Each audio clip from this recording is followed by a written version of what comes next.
France, on va s'intéresser aux assurances sociales de certains salariés français. Oui, la France qui met fin à un accord avec la Suisse sur les cotisations sociales de cadres très bien rémunérés.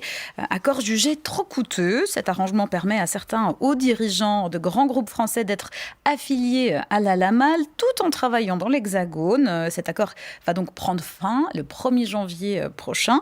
Benjamin Louis, on vous retrouve à Paris. Selon un rapport confidentiel, ce traité ferait perdre à la France 300 millions d'euros par an.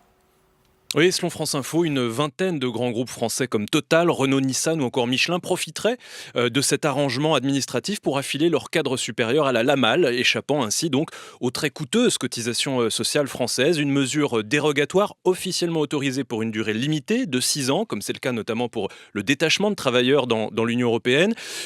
Cette pratique qui est légale, mais aujourd'hui controversée, est permise par un accord donc datant de 2009. Concrètement, cela permet à ces entreprises d'envoyer leurs hauts dirigeants dans des filiales suisses tout en les faisant travailler en France. Cela concernerait au fond peu d'employés, environ 4500 entre 2016 et 2022, mais des salariés qui touchent plus de 500 000 euros annuels. Et qu'est-ce qu'on en dit à Berne, Benjamin ? Alors l'Office fédéral des assurances sociales, l'OFAS, nous confirme l'existence de cet accord. Il s'agit d'un arrangement administratif spécifique conclu à la demande de la France en 2009, précise une porte-parole, dans le but de favoriser la mobilité transfrontalière des travailleurs entre les sociétés de groupes de dimension internationale. L'administration fédérale qui nous confirme également que la France a effectivement récemment dénoncer cet arrangement avec un effet au 1er janvier 2025. Et puis pour ce qui est du chiffre articulé par France Info, un manque à gagner de 300 millions d'euros par an, donc pour la France, impossible de le confirmer côté suisse. L'OFAS dit ne pas disposer de données sur l'impact financier de cet accord sur les systèmes d'assurance sociale des deux pays.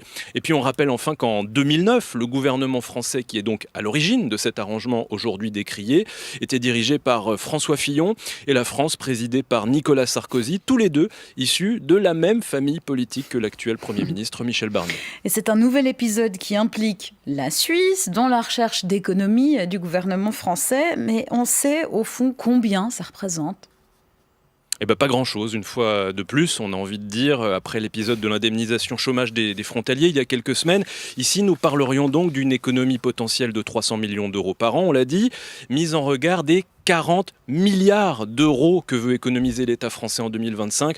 On peut parler d'une mesure symbolique, une mesure d'équité comme celle qui a abouti donc à une baisse importante des indemnités chômage des frontaliers français tout récemment. Une mesure qui implique non seulement des contribuables français aux hauts revenus, aux très hauts revenus, mais également un pays voisin, la Suisse, réputé riche dans l'imaginaire collectif hexagonal. Vu de Paris, c'est toujours ça de prix. C'est toujours ça de prix. Merci Benjamin Louis.